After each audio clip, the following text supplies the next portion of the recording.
September 6, 1944, 14:30 hours. Moncel-les-Lunéville, Eastern France.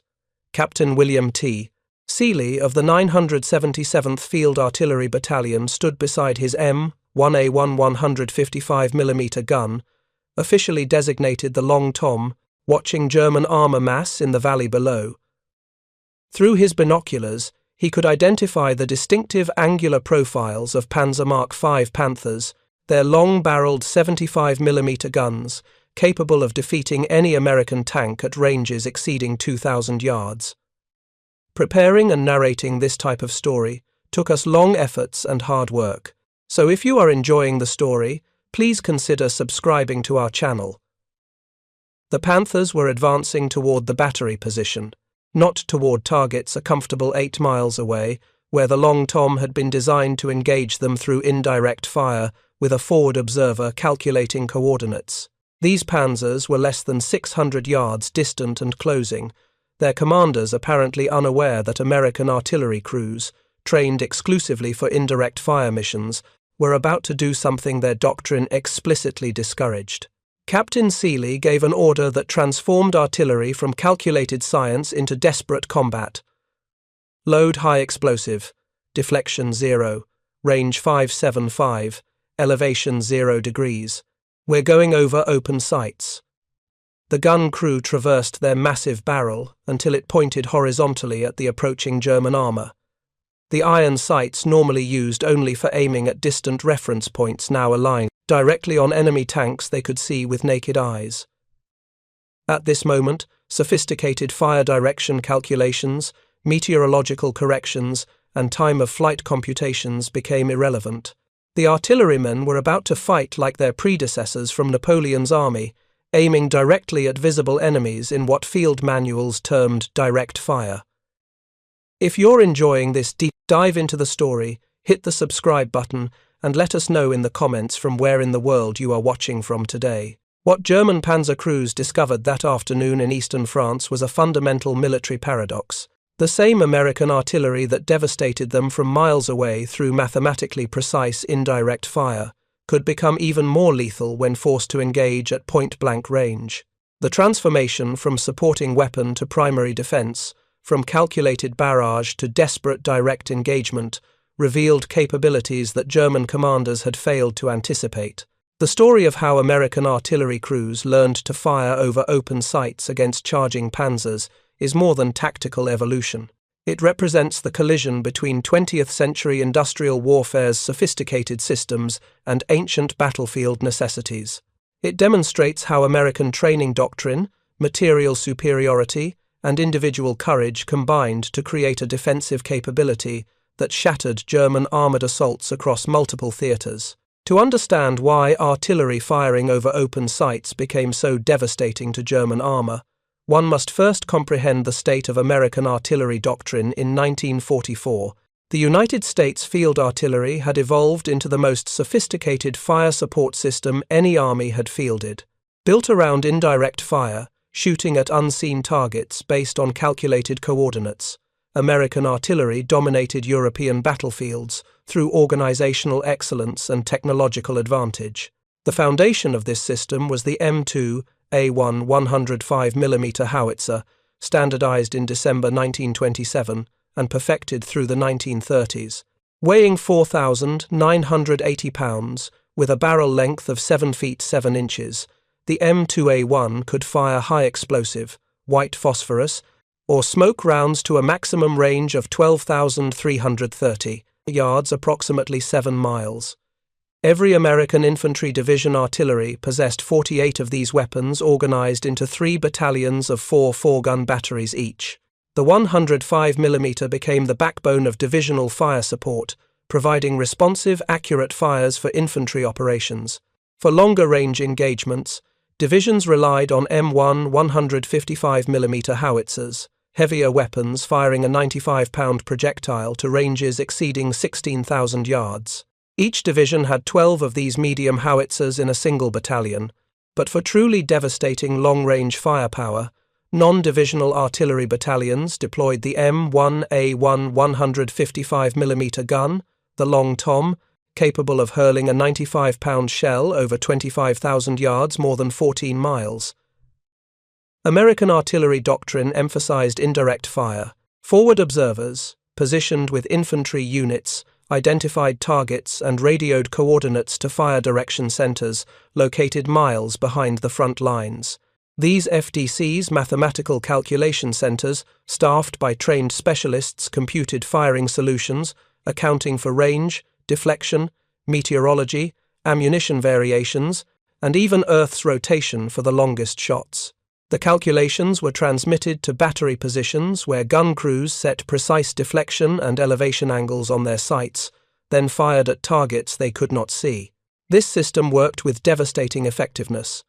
German soldiers interviewed after the war consistently cited American artillery as the most terrifying aspect of combat. The ability to mass fires from multiple batteries instantly, to deliver time-on-target barrages where hundreds of shells arrived simultaneously, and to maintain accurate fire regardless of weather or visibility, created psychological effects beyond the physical damage. But this sophisticated system contained a vulnerability that German armored commanders occasionally discovered and attempted to exploit.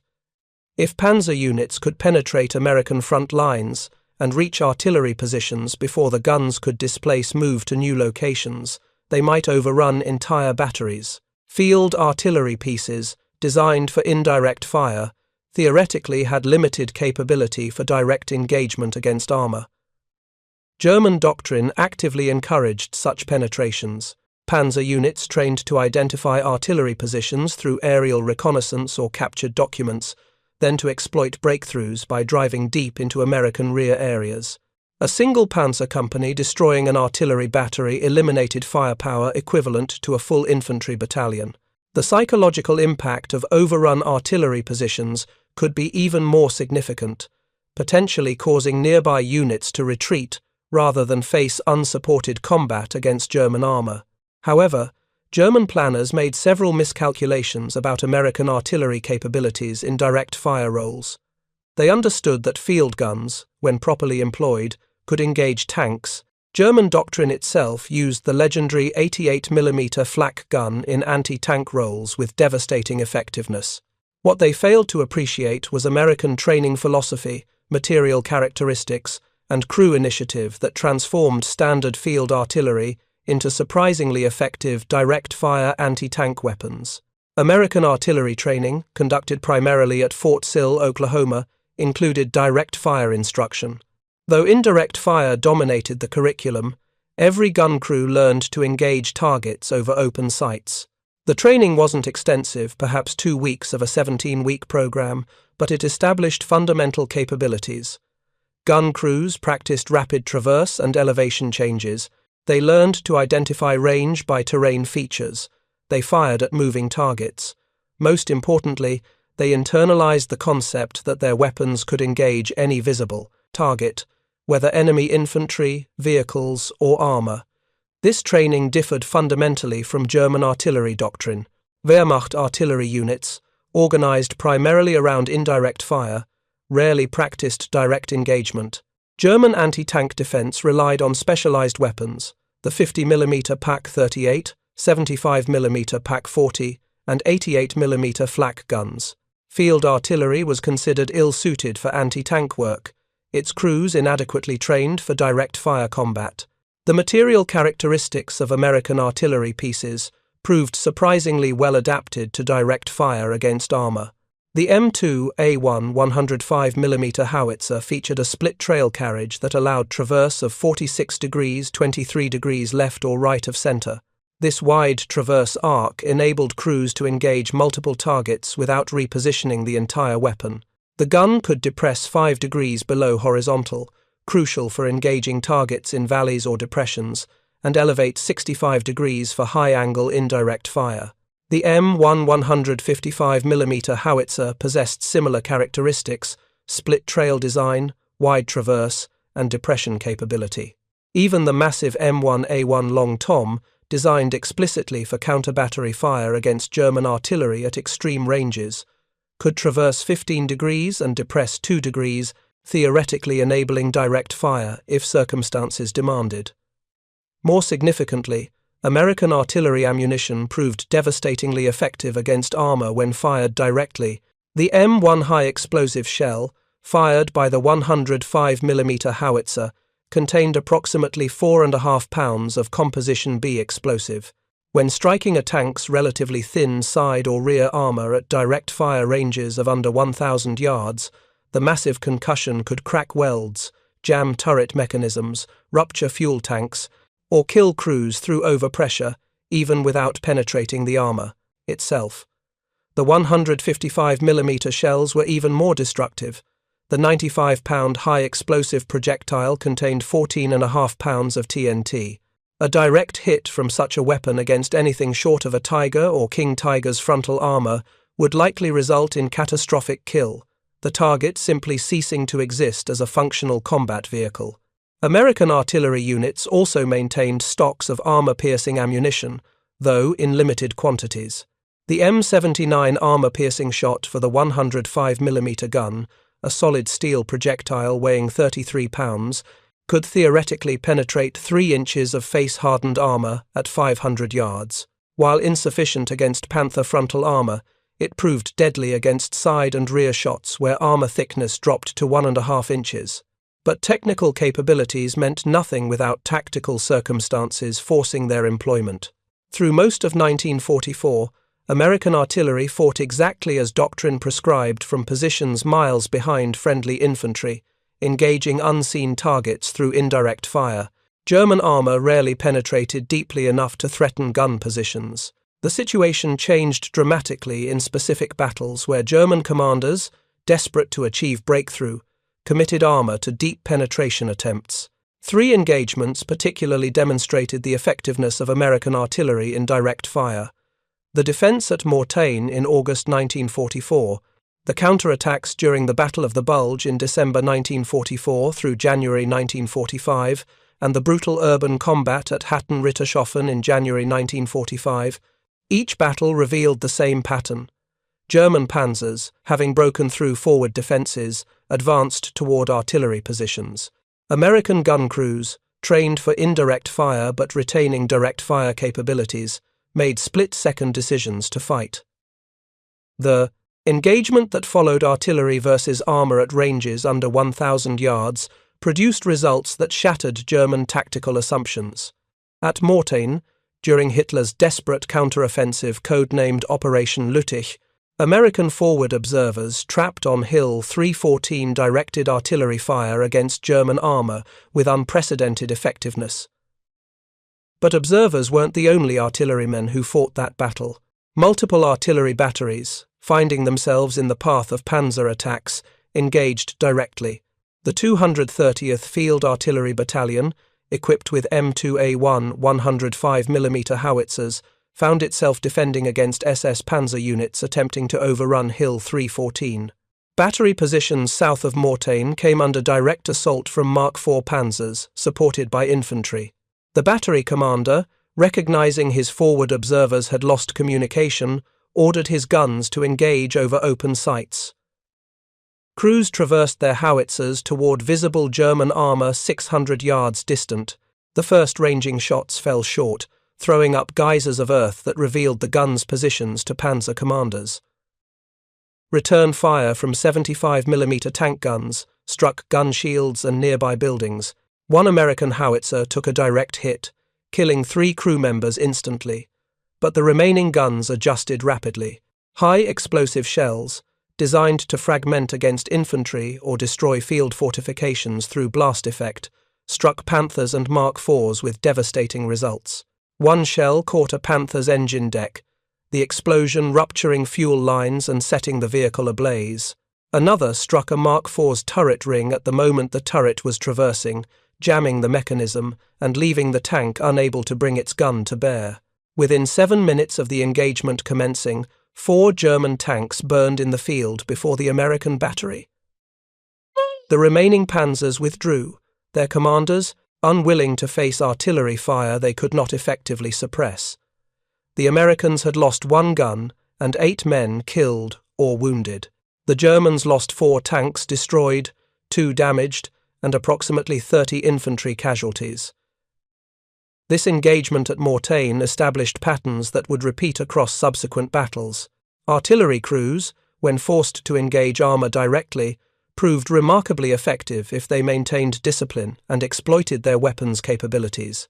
The key advantages were range calculation by observation rather than mathematics, rate of fire exceeding tank guns, and shell weight creating effects even without penetrating armor.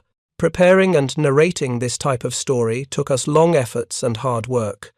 So if you are enjoying the story, please consider subscribing to our channel. The true test of American artillery in direct fire combat came during Operation Nordwind, Hitler's final major offensive in the West, launched January 1, 1945. While the Battle of the Bulge dominated Allied attention in the Ardennes, German forces struck southward into Alsace, targeting the thinly held positions of the 7th Army with the objective of recapturing Strasbourg and potentially collapsing the entire southern Allied front. The 977th Field Artillery Battalion, equipped with M1A 155mm guns, Long Toms found itself positioned near the town of Moncel-les-Luneville, supporting the advance of Task Force Butler, a composite unit built around the 117th Cavalry Reconnaissance Squadron. The battalion had distinguished itself throughout the advance up the Rhône Valley and through the Vosges Mountains, delivering precise long-range fires that interdicted German supply routes and destroyed enemy artillery positions at ranges exceeding 20,000 yards. On September 6, 1944, the tactical situation changed with terrifying speed.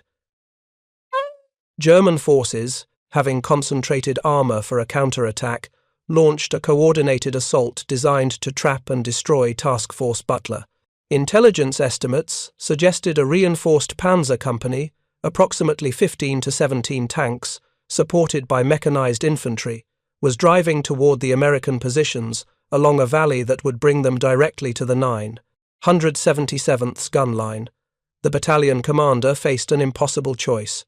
Displacing 6 Long Toms, each weighing nearly 14 tons and requiring careful emplacement for accurate indirect fire, would consume at least 90 minutes even under ideal conditions. Infantry support was minimal. Task Force Butler's reconnaissance troops were already engaged forward. The nearest American armor, elements of the 4th Armored Division, was 15 miles north, committed to a separate operation. Only 2 of the battalion's 6 Long Toms had been fully emplaced and prepared for firing. The remaining 4 were still being positioned, their crews working to level the weapons and establish precise survey data for indirect fire missions. But those 2 guns, properly served by trained crews, represented formidable firepower if they could be brought to bear. Captain William T. Seeley commanded Battery B. His 2 emplaced guns had been registered for counter-battery missions against German artillery positions 12 miles east. Now, through field glasses, he watched Panther tanks Germany's finest medium armor advancing in a tactical formation that spoke of experienced commanders and veteran crews. The Panthers moved by bounds, one platoon advancing while another provided overwatch, their long-barreled 75mm KBUK-42 guns sweeping the terrain for targets.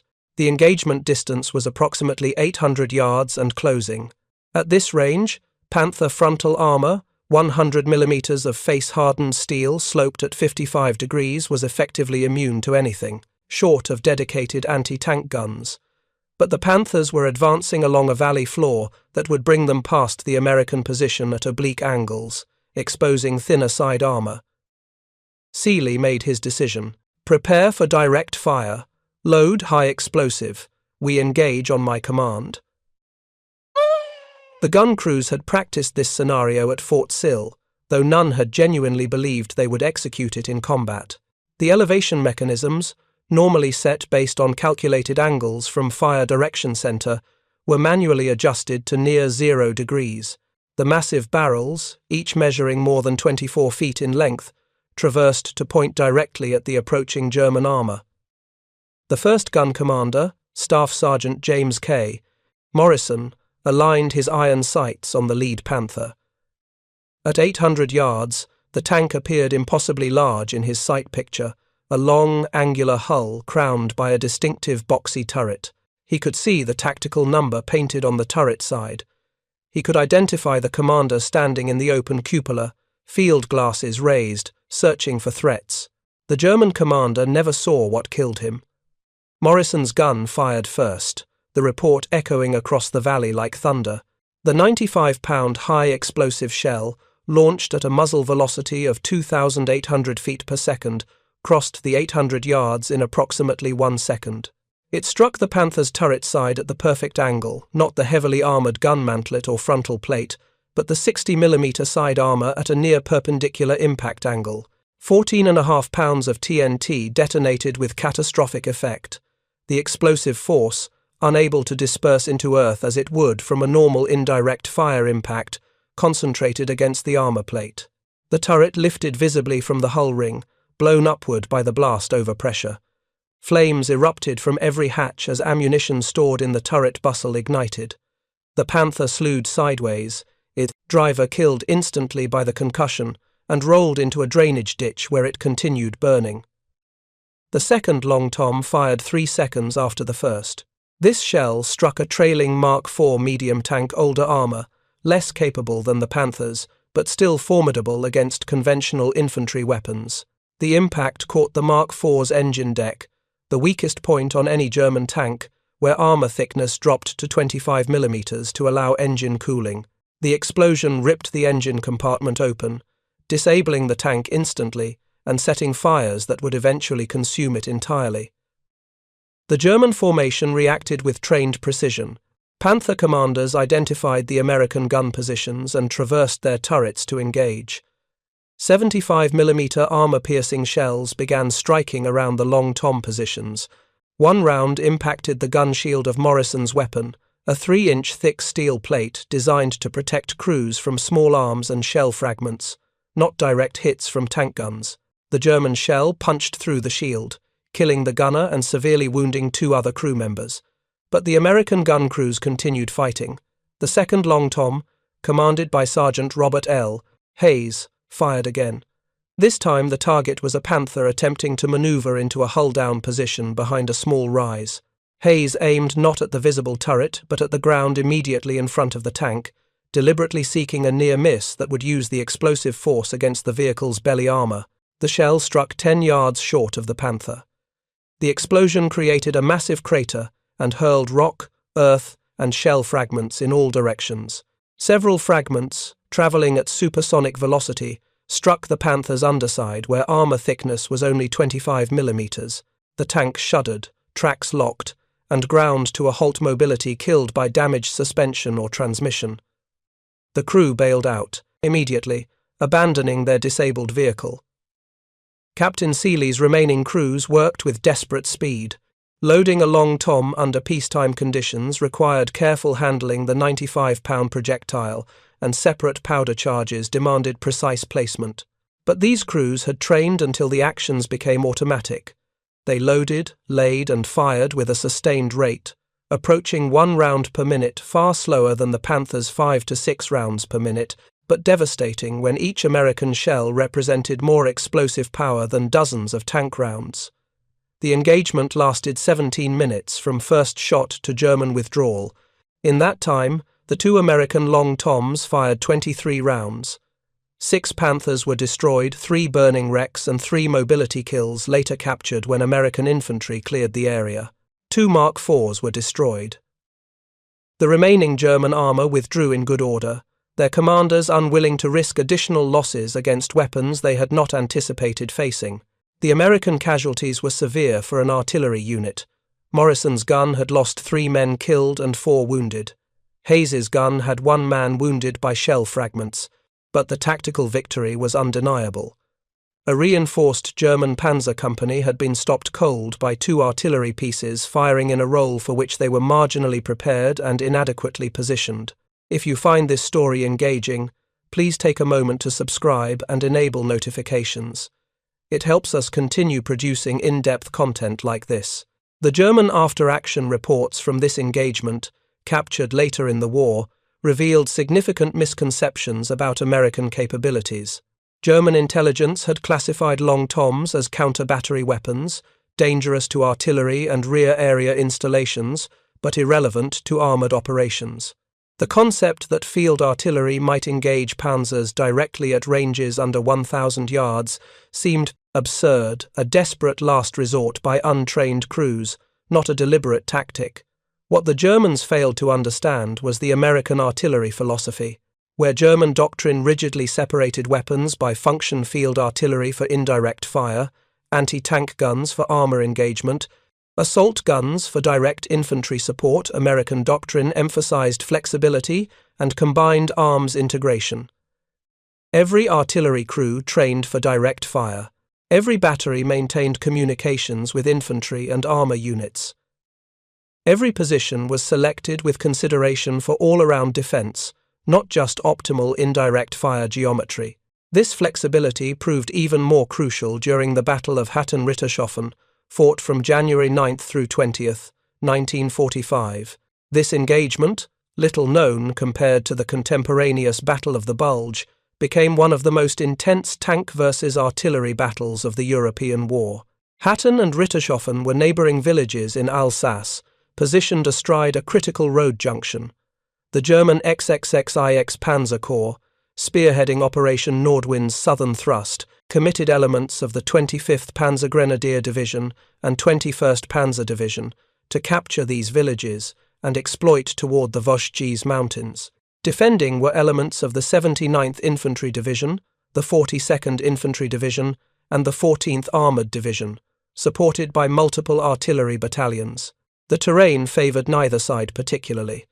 The villages themselves offered stone buildings suitable for defence, but the surrounding open terrain provided excellent fields of fire for German armour. American forces held numerical inferiority in tanks. The 14th Armoured Division's Combat Command A could field perhaps 40 operational Sherman tanks against estimated 80 German Panzers, but American artillery superiority was overwhelming. 3 field artillery battalions, 2 equipped with 105mm howitzers and 1 with 155mm howitzers, supported the defence, along with core artillery assets providing heavier fires. The German assault commenced at 0630 hours on January 9th. Panthers and Mark IVs, supported by mechanized infantry and assault guns, struck simultaneously at both villages. The intensity of the attack surprised American defenders, many of whom had occupied positions less than 24 hours earlier. Forward infantry positions were overrun within minutes.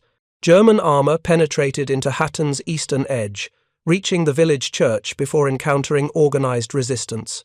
The 311th Field Artillery Battalion, positioned southwest of Rittershoffen with 12 M2A1 105mm howitzers, suddenly found German tanks within direct fire range. Battery C, commanded by Captain Joel P. Ory, had been firing counter-battery missions against German artillery when word arrived that Panthers were advancing on Hatton's southern approaches, less than 800 yards from the battery position. Ory faced the same decision Seeley had confronted 4 months earlier. His guns were emplaced for indirect fire, carefully surveyed and registered for area targets miles distant. Displacing would abandon the infantry to unsupported combat against German armour. Standing and fighting meant engaging tanks with weapons designed for entirely different purposes. Ory chose to fight. All guns direct fire. Engage armour targets to the northeast. High explosive, super quick fuse. Commence firing when ready. The battery's 4 howitzers traversed toward the approaching German armour. The Panthers were advancing in tactical bounds, 3 tanks moving while 2 provided covering fire. They were 800 yards distant when the first American howitzer fired. The shells struck 30 yards ahead of the lead Panther, throwing up a massive column of earth and smoke. The German commander, recognizing his force was under artillery fire, immediately ordered evasive action. The Panthers increased speed, jinking laterally while maintaining their advanced standard doctrine for penetrating artillery fire. But these weren't conventional artillery barrages where shells fell randomly across a target area. These were aimed shots from weapons firing over open sights. The second American shell struck closer 20 yards from the target. The third shell achieved direct hit. The Panther's turret was traversed slightly right when the 105mm high explosive shell impacted its left side armour. The explosion occurred at the junction between turret and hull, where armor thickness was minimized to allow turret rotation. 4.5 pounds of Composition B explosive detonated with catastrophic force. The blast penetrated into the crew compartment, killing or incapacitating all 5 crew members. The tank rolled forward another 30 yards on momentum alone before the dead driver's body slumped against the controls, turning the vehicle into a drainage ditch where it stopped. The remaining Panthers halted and began returning fire. 75mm armor-piercing shells struck around the American howitzer positions. One gun took a direct hit that killed 3 crew members and damaged the weapon beyond immediate repair. But 3 howitzers remained functional, their crews loading and firing with mechanical precision born of endless training repetitions. A second Panther was hit. This shell struck the turret roof, 30mm armor plate, designed to resist shell fragments and small arms fire, not direct hits from 105mm high explosive rounds. The explosive force punched through, detonating inside the turret. The ammunition stored in the turret bustle cooked off immediately, blowing the entire turret from the hull in a spectacular secondary explosion that sent flaming debris tumbling across the battlefield.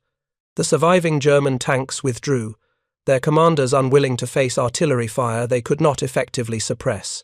In 12 minutes of combat, Battery C had fired 47 rounds, destroyed 2 Panthers, damaged 3 others, and forced the withdrawal of an entire Panzer platoon. American casualties were heavy: 8 men killed, 11 wounded, 1 gun destroyed. But the German advance had been stopped cold less than half a mile from critical American positions.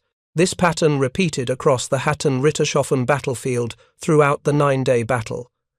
Artillery batteries found themselves in direct combat against German armor repeatedly. Some engagements lasted minutes, others continued for hours as German commanders committed additional forces attempting to overwhelm the American guns. The 427th Field Artillery Battalion, equipped with 155mm howitzers, fought one of the most intense artillery versus armor battles of the war on January 11th. Battery A, positioned just west of Hatten, came under assault from an estimated company-strength Panzer force 16 to 17 tanks supported by infantry. The battery commander, recognizing his position would be overrun within minutes if the Germans continued their advance unchecked, ordered all 4 howitzers to engage directly. The engagement began at 650 yards point-blank range for artillery designed to engage targets 10 miles distant. The first howitzer fired, the massive 155mm shell crossing the distance in less than a second. It struck a Mark IV directly in the hull front, where armor thickness was only 50mm. The 95-pound projectile, carrying 14.5 pounds of TNT, penetrated completely before detonating inside the crew compartment.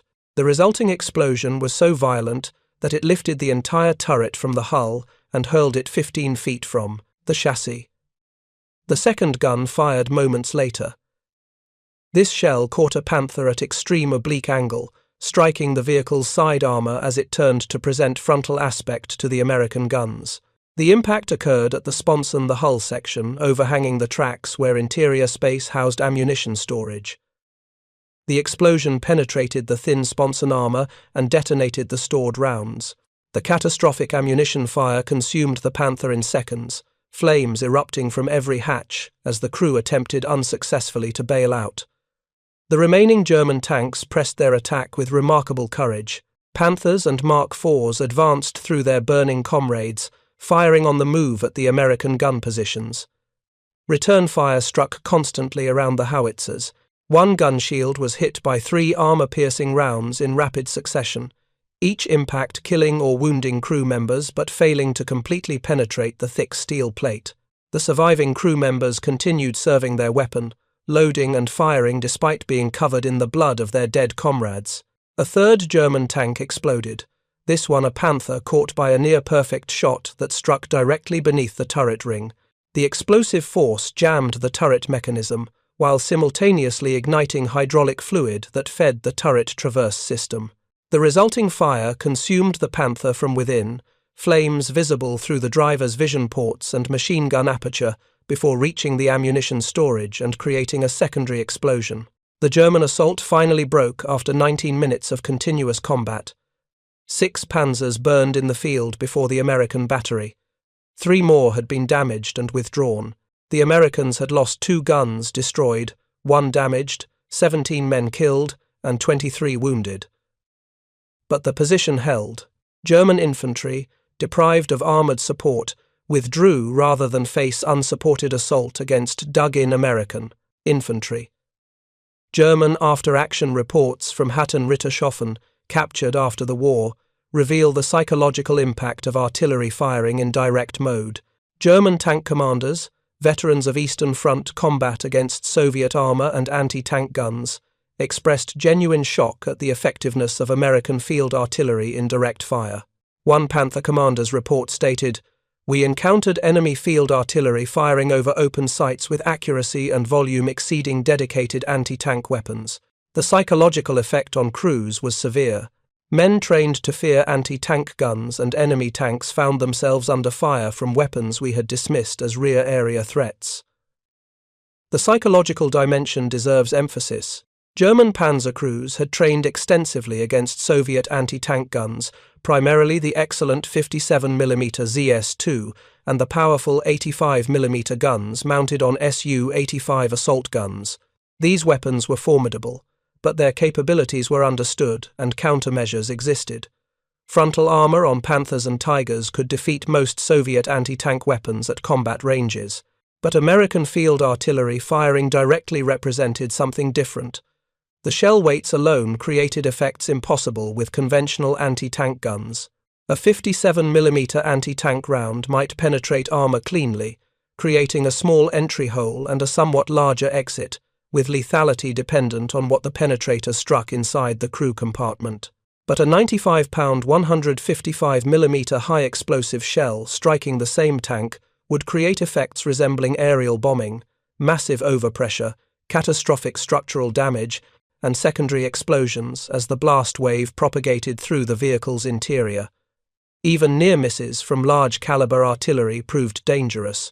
A 105mm shell exploding 10 yards from a Panther would hurl rock fragments and shell splinters at supersonic velocity. These fragments, though unable to penetrate main armor plates, could damage vision ports, external equipment, and vulnerable areas like engine louvers. More significantly, the blast overpressure from near misses could stun crews, rupture eardrums, and cause temporary disorientation that left tanks vulnerable to follow-up strikes. The German military had encountered artillery firing in direct mode before. Soviet artillery, particularly during the desperate defensive battles of 1941 through 1943, frequently engaged German armour over open sights when overrun positions left crews no choice but fight or die. But Soviet direct fire doctrine differed fundamentally from American practice. Soviet artillery crews, when forced to engage directly, typically fired until destroyed. Soviet doctrine emphasized holding positions to the death, accepting catastrophic casualties to delay German advances. American doctrine, conversely, emphasized survivability and tactical flexibility. American artillery batteries maintained organic transportation. Every gun had its tractor, every unit had sufficient vehicles to displace rapidly. Forward observers maintained continuous communication with battery positions. Fire direction centers calculated displacement routes even while conducting fire missions. The result was artillery that could fight directly when necessary, but retained capability to withdraw and fight again. This survivability created cumulative effects over extended battles. At Hatten-Rittershoffen, German commanders committed armour repeatedly against American artillery positions, expecting to overrun guns and destroy crews. But American batteries that fought one day displaced overnight, re-established positions at dawn, and fought again. The 9-day battle saw multiple instances of the same battery engaging German armour 3 or 4 times, each time from different positions, each time surviving to fight again. The material aspect of American artillery superiority also manifested in ammunition supply. Each engagement, consuming 50 to 75 rounds per gun, would exhaust German battalion stocks within days. American ammunition supply, by contrast, seemed effectively unlimited from German perspectives. Trucks delivered fresh ammunition constantly, maintaining battery stocks at operational levels regardless of expenditure rates. This logistical superiority enabled American artillery to engage in sustained direct fire battles that would have been impossible for Wehrmacht units facing similar circumstances. The cumulative German tank losses at Hatten-Rittershoffen illustrate artillery's effectiveness in direct fire. Post-battle surveys identified 31 destroyed Shermans and 9 destroyed Stuart light tanks, significant American armor losses. But 51 German tanks and assault guns were found destroyed or abandoned in and around the two villages. Artillery fire, both indirect and direct, accounted for at least 30 of these German losses, a ratio that shocked German commanders accustomed to viewing artillery as a supporting weapon, dangerous but not directly lethal to armor. The technical aspects of firing artillery over open sights deserve detailed examination. The process differed dramatically from indirect fire doctrine. In indirect fire, gun crews never saw their targets. They received firing data from fire direction centers, deflection angles, elevation angles, powder charge specifications, fuse settings, and mechanically applied these settings to their weapons. A well-trained crew could receive a fire mission, calculate mechanical settings, lay the weapon, and fire within 60 seconds, all without knowing where the shell would impact. Direct fire reversed this paradigm entirely. Gun commanders personally identified targets through direct observation. They estimated range using terrain features, vehicle size, and practiced judgment. They set elevation mechanically based. On range estimation, 0 degrees for point-blank engagement under 500 yards, slight elevation for ranges exceeding 1,000 yards. They traversed the weapon until iron sights aligned with the target. They fired, observed the impact point, made immediate corrections, and fired again. The range estimation proved most critical. Modern artillery relied on precise mathematical calculations to achieve first-round hits at extreme ranges, but direct fire at short ranges made such precision less critical. A 10-yard error in range estimation at 500 yards resulted in shells impacting slightly high or low but still dangerously close to the target. The massive blast radius of 105 mm and 155 mm high-explosive shells compensated for minor aiming errors. Rate of fire became the decisive factor in artillery versus armor engagements. German tanks could fire 5 to 6 aimed rounds per minute.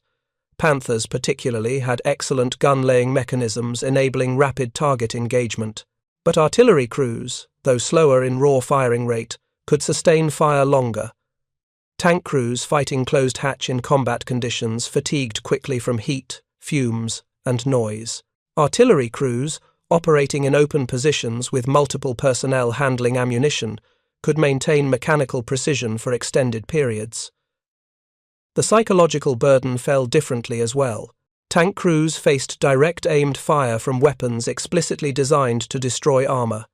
Every enemy round represented a direct threat, forcing constant maneuvering and creating severe stress. Artillery crews faced area fire from multiple sources, but could generally predict impact points based on muzzle flashes and previous strikes. The predictability, though not safety, created psychological advantage, allowing sustained combat performance. Preparing and narrating this type of story took us long efforts and hard work. So if you are enjoying the story, please consider subscribing to our channel.